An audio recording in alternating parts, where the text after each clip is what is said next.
I know I'm close to New York, but I don't think I've ever seen a Nintendo World New York DS. You know, if I were to have mapped my life out 10 years ago, in no scenario would I have said, and that's when I moved to Connecticut. It's just a place I ended up. And I don't mean that in a bad way. I love Connecticut. But I'm going to be honest with you. Part of the reason I came to love Connecticut is because of all the video game hunting I did here. I know that sounds ridiculous. That sounds a little silly. So what I'm going to do today is take you through Connecticut, tell you about some of the video game stores they have. So that's what we've got going on today. And this is a part of a series where I'm trying to go to 100 video game stores total. So we're going to go to quite a few here today. And the name of the series is Flip and Dip.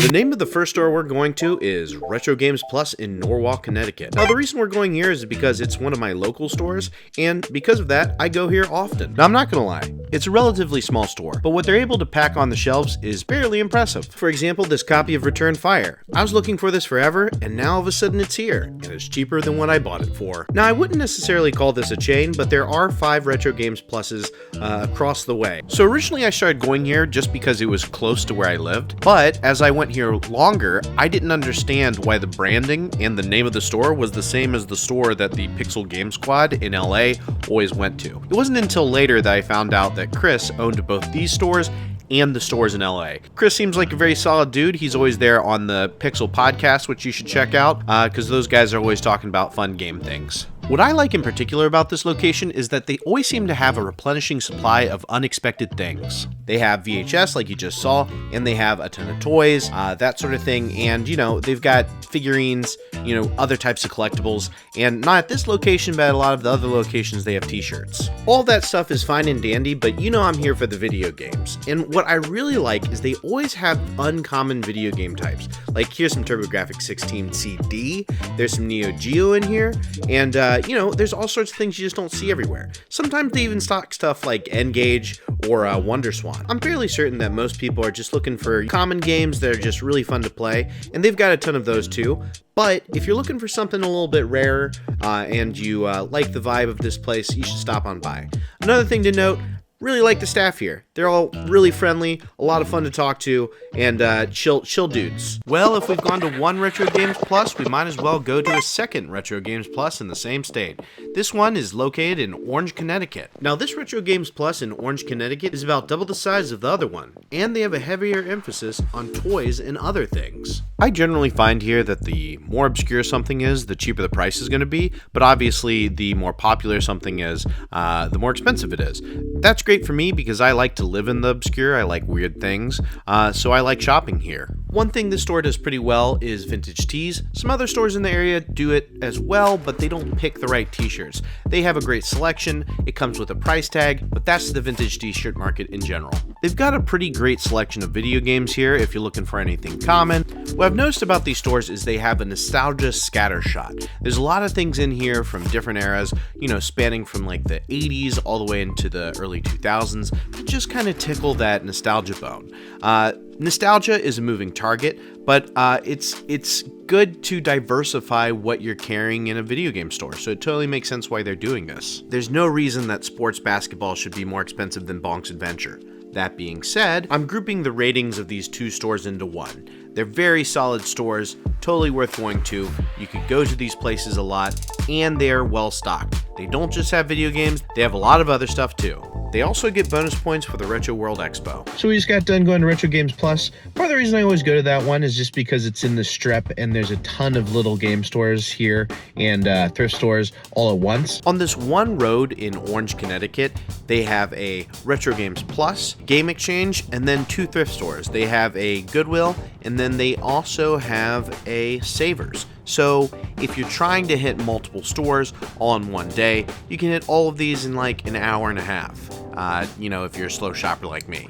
Next, we're going to head over to Game Exchange, which is very close to Retro Games Plus and see what they've got inside. Game Exchange is an interesting store. I think that it is a national chain. It is actually probably the second largest chain right behind GameStop. But at the same time, I don't think all those chains are owned by like one national corporate group. It seems more individually owned. That's just my long-winded way of saying you never know what you're going to see inside of a Game Exchange until you go there. Like I said earlier, I'm a big fan of the weird and the strange, and sometimes when things are very hard to Google, they're very hard to price, and that might lead to swings in pricing. Sometimes it works out for you, sometimes it doesn't, but it's worked out for me in the past. Like in the case of this DS. Is it a repro? Is it authentic? I don't know, but $90 doesn't seem like too bad of a price for it. Now, one of the big things that Game Exchange carries is DVDs and Blu-rays.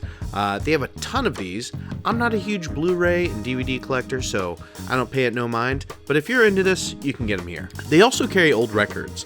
I've never had a ton of luck finding ones that I've been looking for because I'm mostly looking for hip-hop, classic rock, and smooth jazz, but if you're into that, you might be able to find some here. Something you'll find here are collectibles and new things. They also have Funko Pops, stuff like that. They also have comics and manga, and every once in a while you'll get lucky, they'll have an older magazine or new manga. From store to store, you'll find very different things from Game Exchange to Game Exchange, and that's a good thing because they've got like 5 or 6 Game Exchanges in Connecticut alone. I like the store, and you might too. No cap, I was just gonna end the episode there, but outside it's been changing leaves and it's gorgeous, and I feel like driving. So I think I'm gonna go really far. I'm gonna go all the way up to Manchester, getting a big gulp because I drink too much soda, and yeah, let's keep going. Let's go to more game stores today. Why not?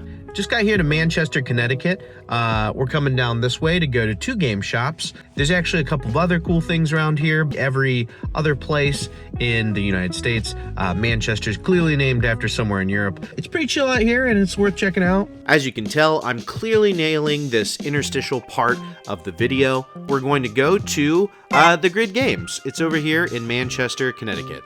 Now, I'll classify this store this way. They have video games, but they're way bigger into comic books and board games and card games than they are video games. That being said, this is a store that's got a lot of cool, weird stuff, and I just assume it's because not a lot of people go here only to buy video games. Now, the owner caught me filming, so we got to talking. Usually, I fly under the radar and get all these videos incognito, but he saw me, you know, filming, which is a lot easier to do when you're filming horizontally. Very, very nice guy. We talked about the history of the store, how long he's been here, and, you know, how long he's been doing this. All I can say, quite a long time. He's got a lot of clientele that frequents the shop a lot, and typically speaking, a lot of what's there is him unloading his collection or other people just getting out of one hobby and transferring to a different hobby. Whenever you do a little digging here, you'll find some great prices. Specifically, I actually found a pretty good and decent selection of Turbo-Grafx 16 games. I'm going for a small collection of 16 Turbo-Grafx 16 games, so I was super pumped to find them here.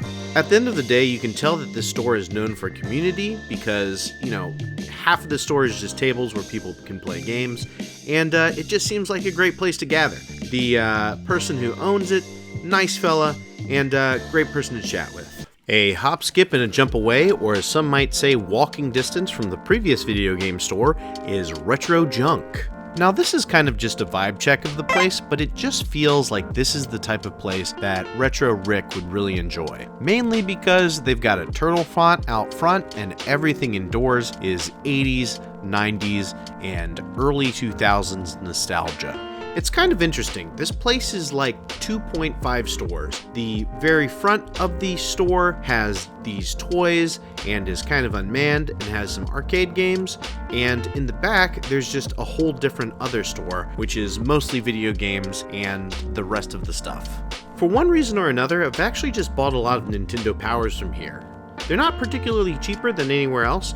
I've just so happened to buy them here. Now, a little bit ago, I just finished my Wii U collection. I have all of the North American Wii U games, and it's actually interesting how many Wii U games they've got here. They've actually got some higher ticket games in here that are going for lower than the asking price, but it's impressive how many Wii U games are here. If you're at all interested in collecting Wii U games, I would 1000% recommend going here, because not only can you get Wii U games, you can actually get them cheaper than you can get them anywhere else. So all in, Retro Junk is dope. They've got music, they've got toys, they've got Animorphs books, which are super cool. This place just reminds me of a Scholastic book fair. If this store were closer to me, I'd go here way more often. Purely just judging it on video games, they've got decent video games. They got a decent selection. So if you're in Manchester and you've already gone to the other store, definitely stop by here. There's no reason not to. It'd be silly to not go to this store if you are in Manchester, 100%. If you're all the way in Manchester, there's a couple more spots worth mentioning. One, B&T Trading. This is basically a pawn shop, but they've got a lot of Legos and they've got a lot of video games, and if you hunt, you can find something cool. Another place we're talking about, Ollie's Bargain Outlet. Now, Ollie's is a lot like an Odd Lots, but a lot weirder. Their mascot is this dude named Ollie, and if you want a rug, you can get a pretty inexpensive rug here. State Line Video Games.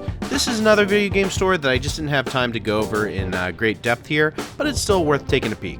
Last but not least, the Manchester Mall. It's an antique mall, and there's a bunch of little shops there. Worth checking out, especially for old stuff. It's time to head back on that road and go towards Danbury, Connecticut. We're heading towards the mall for one store. Part of the reason I like Danbury Mall so much is because it reminds me a lot of one of my favorite malls growing up. Of course, it's a mall. There's plenty of stores that I like. This one has Schmeesky. It's called Newberry Comics. I've never actually bought anything from the store, but I like looking at their albums. At some point, I'm going to buy one, and it actually drives me crazy that I didn't buy the Smoke Dizza album for only $4. On to the main event. We're going to Level 1 Video Games. That's why we're at the mall in the first place.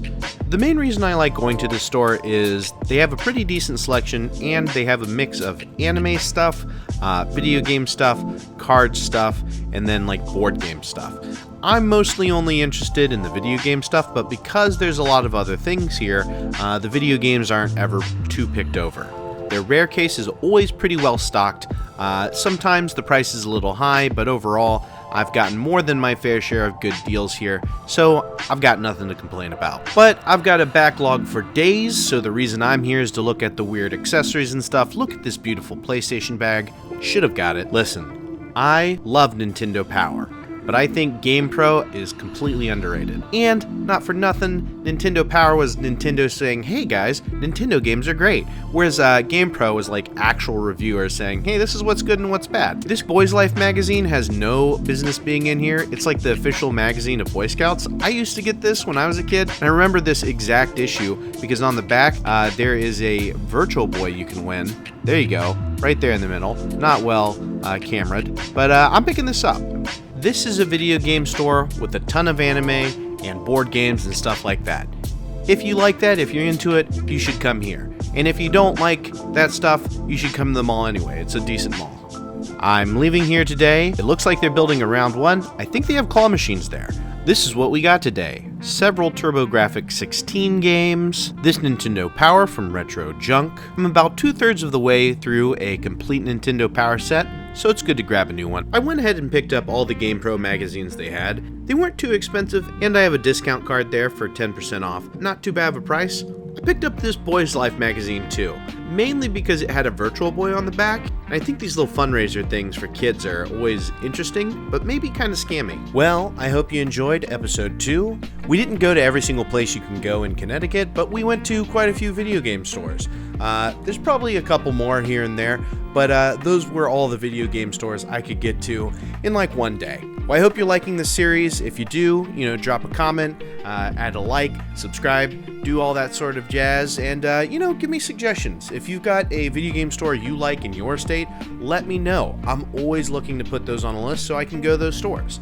Have a great day. Watch some of my other videos, and, you go game hunting too. Why not?